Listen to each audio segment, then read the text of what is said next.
Generally असं म्हटलं जातं आपल्याकडे की इंजिनिअरिंगला जरा जास्त मेहनत करावी लागते आणि बीएससी बीकॉमला मेहनत कमी करावी लागते. त्याच्यात बीएससीला तशी मेहनत असते, पण आता बीएससी सायबर असं जरी त्याचं नाव असलं ना, तरी तो इंजिनिअरिंग पेक्षा काही वेगळा कोर्स आहे असं मला वाटत नाही. याचं कारण असं आहे की कोर्सेस मधलं जे काही तुम्ही शिकवता त्याची इंटेन्सिटी रिगर तेवढंच आहे. त्यामुळे अपॉर्च्युनिटीचा तुम्ही विचार केला तर एवढे बी झालेले इंजिनियर्स इंडस्ट्रीला मिळणारच नाही आहेत, कारण आता नाहीच आहेत की बी स्पेशलायझेशन असले आणि इतके सब्जेक्ट असलेले माहिती असलेले. म्हणजे तसं तुम्ही विचार केला तर बी सायबर सिक्युरिटी असं आत्ता सुरू झालंय आणि त्याच्यात सुद्धा कसं खूप डेप्थमध्ये कोर्सेस नाही आहेत.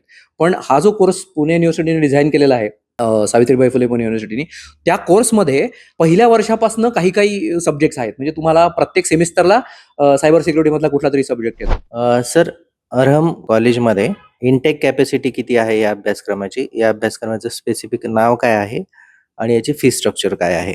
कोर्सचं नाव आहे BSc in cyber and digital science. 4 इयरचा तो कोर्स आहे, 4 वर्षाचा कोर्स आहे. 8 सेमिस्टरमध्ये तो डिवायडेड आहे. एलिजिबिलिटी याची आहे 12th विथ PCM आणि मिनिमम 50% त्याची एलिजिबिलिटी आहे. फीस साधारणतः 75,000 रुपयाच्या आसपास आहे पर इयर. याच्यामध्ये जे सर्टिफिकेशन आहेत त्यांची म्हणजे त्याचं जे ट्रेनिंग आहे ते पण आम्ही इन्क्लूड केलेलं आहे. म्हणजे त्याच्याकरता वेगळी कोणती फीस देण्याची गरज नाही.